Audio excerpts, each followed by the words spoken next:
ညကပွဲမှာစွန်ရက်တယောက်ဒုတိယရှိမှအလဲထိုးနဲ့အနိုင်ရလိုက်ပါတယ်ကိုတဲ့ရှိတဲ့လက်တန်သားတဲ့ကောင်းနာကစားသမားကိုဖွင့်ထိုးပြီးအနိုင်ရလိုက်တာဖြစ်ပါတယ်မှွေတိုင်းစစ်စစ်နှစ်ယောက်ဖြစ်တာကြောင့်မှွေတိုင်းရသားပြည့်နဲ့အတော်ကြည့်ကောင်းခဲ့ပါတယ်ပြန်ဘက်ကကောင်းနာကစားသမားပါရှီတန်လက်တန်အသာသီးယူကအကောက်ဝေးထိန်ပြီးအမှတ်ယူပြီးထိန်ကစားခြင်းပုံရပါတယ်ပထမရှိမှာတော့အလုပ်ဖြစ်လိုက်ပါတယ်ဒါပေမဲ့ဒုတိယရှိမှာတော့စွန်ရက်ကဘလူးဆိုင်စတည်ပြီးလင်းလင်းလမြဲပွဲဖြတ်လိုက်ပါတယ်ဒီနေရာမှာပြောစရာရှိတာကဖိုက်တာရဲ့နောက်မှာပါလာတဲ့နီးပြတွေရဲ့အရေးပါပုံပါ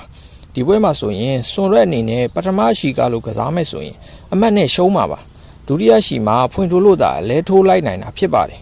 ထိုင်းကျင်တွေမှာလေ့ကျင့်နေတဲ့ကစားသမားတွေဆိုရင်သူတို့ရဲ့နောက်မှာပွဲကိုအကဲခတ်ပြီးညွှန်ပြနိုင်တဲ့နီးပြတွေပဲလိုက်လေရှိပါတယ်မြန်မာဖိုက်တာတွေမှာတော့နီးပြနှစ်ယောက်သာပါပြီးအသုံးမဝင်တဲ့ရောပျော်လူပွဲစားကလိုက်ပါလာတာကိုတွေ့ရမှာပါဖိုက်တာတွေအတွက်အကျိုးမရှိနိုင်တဲ့လူတွေကိုဖယ်ပြီးတကယ်နီးပြစစ်တွေကိုပဲစင်ပေါ်ခေါ်တာကပိုအကျိုးရှိနိုင်ပါတယ်ဆိုတော့မြန်မာဖိုက်တာတွေအနေနဲ့အစွဲတွေကိုရှုတ်နိုင်ပြီးလမ်းကြောင်းမှန်ပေါ်ရှောက်လိုက်နိုင်ပါစေလို့ဆုတောင်းရင်ကျွန်တော်ရဲ့ channel လေးကို like and follow လုပ်သွားပေးကြပါဦး